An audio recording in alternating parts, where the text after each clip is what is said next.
Your Honor, I just wanted to bring it to the court's attention that I know that Mr. Weinstein has an outstanding motion that he renewed maybe 48 hours ago. Which was... You might go about my mistrial? Yes. Oh, no, I know. He has a supplement to that, and I thought I said this morning that's what I'm going to be working on this weekend. And I have some bad news for you. What's that? You have more to add? Yes, Mr. Weinstein's a faster writer than I am, but He is a good writer. He is. It's very kind of you. Welcome. So I recently filed while we were in court, a motion for a fair trial seeking remedies. Oh, and I will email, it was just filed, and I will email it over. Mr. Steele brought up the desire to have an evidentiary hearing on these matters. I know that... Which matters? The ex parte communications and the impropriety. Yeah, like wanting to cross-examine the... Oh, yes, wanting to put Mr. Melnick's testimony. And yes, I had said that you could give me a proffer, and if you're ready to do that, we can do that. Well... Y'all don't want to do just a proffer. Mr. Steele was spoke to Mr. Melnick, but yeah. Okay. All right. So with regard to the motion, Mr. Shart, that you filed within the last few hours, if you could email that to Ms. Persifield, I'll take a look at that over the weekend as well. Mr. Steele, if you want to be heard on I'm glad. Thanks for the reminder to circle back on that. I had said, talk to Mr. Melnick and you can put a proffer on the record. So if you're ready to do that, we can do that now. I need more time because I did speak with Mr. Melnick. I told him what your Honorable Court said. He stated that it was very nice. He said that I does not give you permission for him. He'd like to address the court himself. I said, okay. That's what he told me. So I can't make a proffer because I don't have the information. I have him under subpoena, like I told Okay. you. What do you have him under subpoena for? When? 2-hour call. 2-hour call. Okay. Well, can you proffer to me? I know you can't say, here's what he would say, but how about tell me why it is that you think this is something relevant to this trial at this stage, considering that Judge Glanville has already been recused. And maybe y'all want me to, I have not finished reading all of the material and all of the case law, so I don't know what my decision is going to be on the supplemented motion for mistrial that Mr. Weinstein filed on behalf of Mr. Kendrick. Do y'all want, I will rule this weekend. Do you want to wait and see what that is? Or do you want to just tell me why is it that anything Mr. Melnick might have to say in defense of himself matters for the trial? It might matter for everybody's, what they feel about their professional reputation. I get that. But for this trial, why does that matter? So, under CAR, C-A-R-R versus State, it's a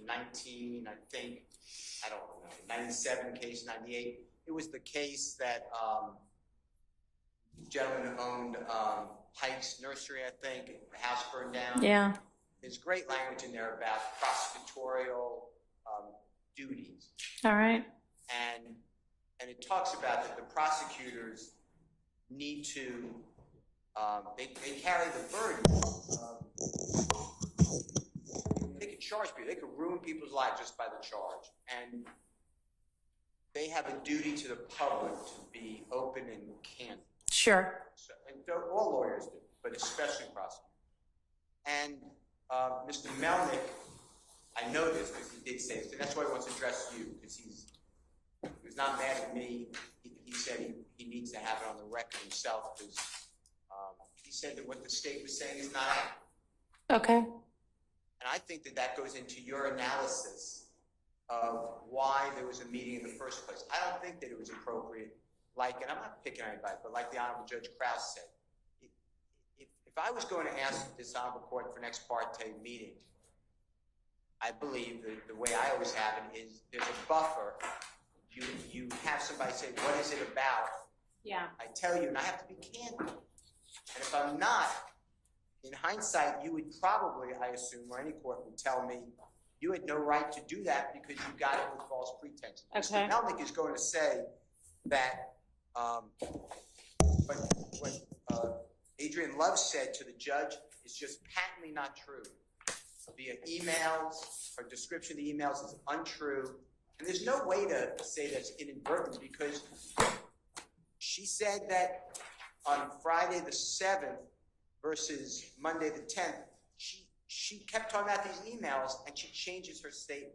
So anyway, I believe that it's... All right, well, the best evidence of that would be, I'm sorry, I didn't mean to interrupt you, but just somebody give me the emails. I did. I put it in my motion that I filed when I found out this honorable court was the court. And I forget what I titled, but I can find out for you. But Okay, I'll go back and look at those. it was a motion, it had two parts to it. And it said, I really don't want, as I told you, I don't want a mistrial. I just want to make it right. And I want the record to be good. So anyway, Mr. Melnick is going to take to task, and you'd make a credibility determination, Adrian Love, John Melnick's statements. He also adds that he states that he and his client, and he did not tell me, I said I don't want to know because it's attorney-client privilege, but he's going to work on it. He said, I assume that's a waiver. I'm assuming that with his client. He's saying that what Ms. Hilton said to the court and by both courts is not accurate also. All right. Then I have information that there's an off, so it's not in the transcript. So Mr. Weaver is either not there or definitely not recording it, that Mr. Copeland did talk about the killing of Donovan Thomas, that it's not on the transcript. And that would be either Brady, if it's an inconsistency. So wait, so that I understand what you mean, you are saying that you have reason to believe that in the June 10th ex parte meeting, once Mr. Copeland was a part of that he talked about the killing of Nutt at a time when Judge Glanville was in the room? Because there were definitely two different portions where at one point he and Miss Bumpus talked privately, which obviously nobody recorded because the court, at least the record reflects the court reporter and the court and whomever left the chambers so that they could talk privately. So it's entirely possible he talked to her about that. That wouldn't be on the record, and it shouldn't be on the record. Nobody else heard it. And then there was another portion where I believe the court left so that I don't know if it was you, Miss Hilton, or I think Miss Hilton, Miss Bumpus, and Mr. Copeland could talk together. That's the part I'm talking about. So it's not privileged. Okay. All right. That there was substantive conversation about the killing of Mr. Copeland. Okay. So And Miss Hilton. hang on. I'm jotting some notes for myself. Give me just a second.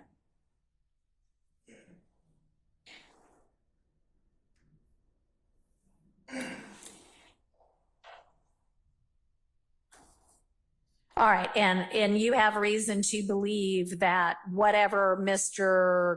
Copeland said at that point in time in front of the prosecution is something that is Brady material. Impeachment. Okay, impeachment. Okay, and therefore Brady. Okay. So that's why I wanted to put. All right, thank you. And call the prosecutors. Now, they may say that didn't happen. And I assume that's what they're going to say because they would have a Brady obligation to run out and say, June, this happened, this man said this. But they didn't say that with anything. So I don't trust that the Brady was being complied. That's why I asked you again today, please, can you put some teeth into Brady? Because Mr. Copeland did say on the record, I'm a liar. That is Brady. That's like the greatest Brady. Well, you got that, so. But I got that because... I know, but you have it now, so it's not Brady, just like you just said. But my point is, it was hidden on the 10th. How about that? by Judge Glanville and the prosecutor. They knew about it because they were in the room when that was discussed. That's objectively true. So anyway, I'm just telling the court, I was not there. I don't want to make specious allegations against anyone. That's why I want to get it right, and that's why I asked you to have an evidentiary hearing. Okay. I believe that there's Brady evidence. I have a good faith belief. I'm telling you everything I know. I'm told that it's not privileged, that Miss Bumpus, Miss Hilton, Mr. Copeland spoke, and it's not in the transcript, and Mr. Copeland was talking about his information on the killing of Donovan Thomas. Because you have to remember, in the statements, he has himself not involved. Mm-hmm. He has himself learning about through another person. Right. And my understanding is that is not what he said. That's inconsistent on June 10th, and I did not get that from Ms. Hilton. If that's wrong, but I can't ignore what I'm being told. Okay, well, that's new information for this court, so. That's what I wanted to call the witnesses, because, All right, well, you didn't tell me that before. okay, well, I didn't mean not to tell you that. But I was trying to be open, but that's the reason I wanted to call witnesses. Okay, I mean, that's, okay. Additionally, Your Honor, Yes. at some point, I believe, you're going to have to make a finding of fact on the propriety of these ex parte communications. Oh, I know, that's a And- part of Mr. Right. Weinstein's motion for mistrial, yeah. And you know, I don't want to be a witness. I mean, I could say that there was absolutely no reason for it, and there was no cause for the state to even have these concerns. But Mr. Melnick can explain, you know, if he was conspiring with me and Mr. Steele to obstruct justice, I doubt he'd want to come in here and talk about it, but the state can ask him about it and get to the bottom of it. But I don't think that's what the testimony is going to be. Okay, And I think that's important for the court to know. Okay, well, I don't know that whether it's true or not is what matters. It's what it looked like at the time to the state to give them a reason to say to Judge Glanville, we have some concerns. We might like to talk to you about it. Just heads up, we're going to do some research. We'll get back to you. And by the way, y'all, I know that everybody, whenever we were here last, was that yesterday or the day before? Wednesday. So Tuesday, I gave y'all the transcript from the 7th. And Wednesday, a couple of people made some statements about, oh my gosh, now lo and behold, we find out there's been yet another ex parte we never ever knew about. And actually, when you go back to the transcript of the June 7th, 2024 court proceedings, on page 95, on the record, before court adjourns for the day, is when the prosecution says, hey, by the way, we might need an ex parte, or we need an ex parte. And then it is definitely still on the record in court where y'all all heard not the content of the ex parte, but that the state wanted an ex parte, because people from the defense say other things on the record after that. So in open court, y'all were notified that they wanted one. So, I mean, it's not quite the salacious revelation that y'all made it out to be. Can I respond to that? Yes. So, as in the King case that the state is relying on, the state has to make a showing of necessity for public, the necessity for the public interest for for immunity to be granted by the court. Okay. And I was under the impression, I think a very reasonable deduction was that they were simply going back there. And I agree, they did announce an open court and we didn't know the substance, but I think a fair reasonable deduction would be that they were going back there to present the basis for granting Okay. immunity. Little did we know that they had already done that, and they were going back there to have that other Something conversation. else. So Okay. that's Okay. Yeah, I mean, I know y'all didn't know the substance of it, but And wrapping back around to that. yeah. I don't know if there was, but I'm assuming that under the King case, since it wasn't, I guess, that afternoon of the 7th, maybe it was prior to that, maybe it was in the morning, maybe it was the afternoon of the 6th, but at some point under King, there would have been some type of an ex parte meeting where the state presented the reason that they needed that immunity. I don't know if that was done on the record, if there was a transcript of that, but if there was, we have not received that either. Well, there better not be anything else that Well, how did they occurred get? as a meeting, because I told everybody on Tuesday, stand up and tell me anything there is. Did y'all do anything beyond the motion to get the immunity order for Mr. Copeland? No. Okay, So we submitted a motion. right. And they have a copy of that, and that's, Right. all right, Right. Okay. That was, okay. and Judge, I'll also state that at the time, I'm not certain why it would be believed that we were trying to get the warrant or the immunity agreement because Mr. Copeland was under arrest at the time that we stood up and made that announcement in court on the 7th. I think he had already been arrested, I Well, think. you could be arrested and not have immunity for your testimony. The judge had already told him he had immunity on the record. Okay, well, I don't know. I mean, they're probably just trying to remember it themselves too, but. All right, well, Mr. Shard, I'll take a look at your new motion. And obviously I'll be looking at Mr. Weinstein's motion. And why don't, Mr. Steele, you plan to have Mr. Melnick here at 9-ish. I don't know whether I will hear from him or not, but, okay. And Your Honor, so that we are, I'm understanding is